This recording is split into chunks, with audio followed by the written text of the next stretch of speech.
Je m'appelle Olivia, j'ai 40 ans, 2 enfants, 2 expats, je suis française, je vis à Santiago du Chili. On en avait envie tous les deux. Mon conjoint a bénéficié d'une opportunité professionnelle et on n'avait pas d'enfants. Donc on a dit OK pour l'Inde, sachant que l'Inde, on était dans une petite ville au sud de l'Inde qui est très typique, qui s'appelle Chennai. On a un peu tenté d'incompréhension puisque l'Inde fait un petit peu peur. Donc on nous a dit ah bon, vous êtes sûr mais les risques sanitaires, enfin la vie, ça va être compliqué. Donc la première année, c'était comme une lune de miel, on travaillait tous les 2, c'était parfait. On a eu notre première fille là-bas. On a accouché en Inde. Bon, c'est différent et c'était bien. Ils sont beaucoup moins médicales, qu'en France forcément. L'anecdote que j'ai de l'accouchement, c'est qu'en fait, juste en face de la maternité, il y a la morgue et en fait, pour eux, c'est complètement normal puisqu'en fait, la vie est une suite logique. Lorsqu'en fait, on change d'appartement, ils vont purifier notre appartement. C'est complètement normal, mais ils le purifient à l'eau au pipi de vache, en fait.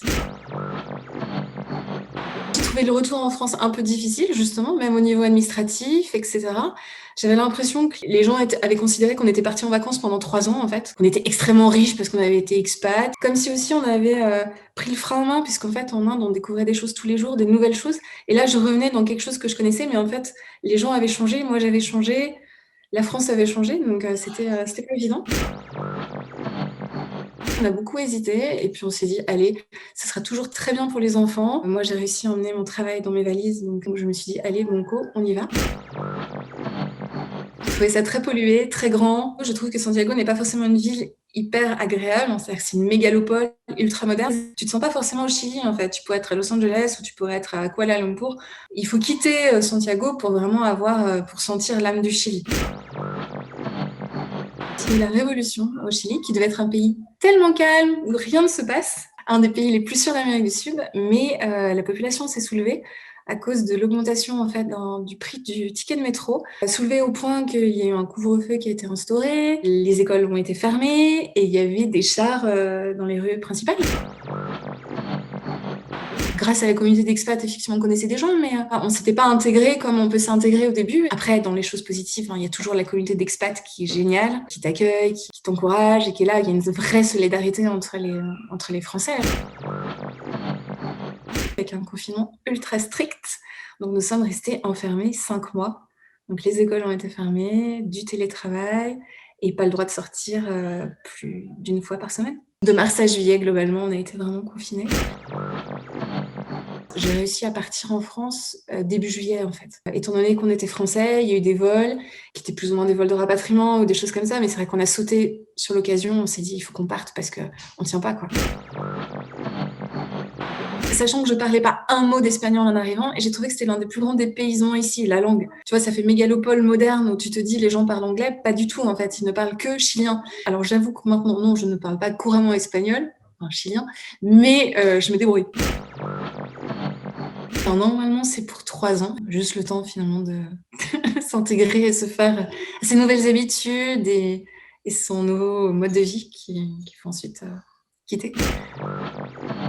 On est au lycée français, donc globalement, on a quand même beaucoup d'amis français, voire franco-chiliens, mais non, pas chilien-chilien. À partir du moment où on dit qu'on est expat, enfin, ils considèrent qu'on va rester qu'un certain temps et donc ils veulent pas s'accrocher à nous. Par contre, la communauté française aussi et la communauté franco-chilienne, on dirait, ou les gens qui ont été expatriés comprennent.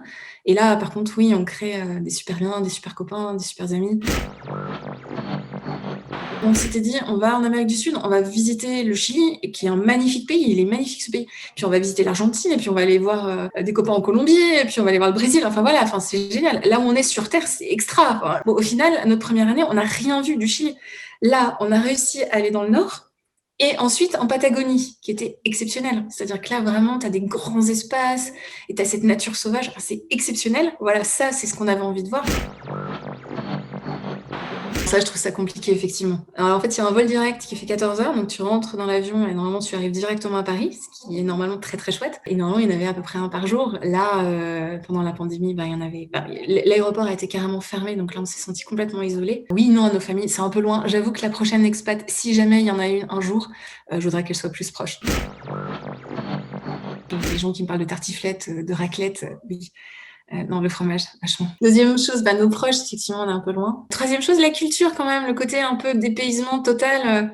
À Santiago, on se sent pas forcément expatrié, en fait. Chose qu'on avait en Inde, où vraiment tous les jours, on avait de nouvelles sensations, on apprenait quelque chose de nouveau.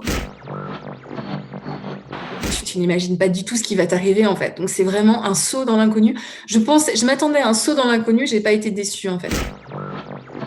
Ici, il faut repasser son permis intégralement en espagnol. Intégralement, le code et la conduite. T'es là, waouh, non mais sérieusement. Bon, mais quand tu l'as, après, t'es là, waouh, j'ai réussi ce challenge, c'est génial. On était dans un Airbnb au 13e étage. Au 13e étage. Et j'avais dit, normalement, en fait, tu vois, il faut pas aller au-delà de 6 parce que sinon, tu commences à vraiment sentir. En fait, les immeubles sont faits pour vraiment osciller, quoi. Et j'étais là, voilà, pourvu qu'on n'ait pas de terremoto, ce qu'ils appellent terremoto ici, ou trembleur.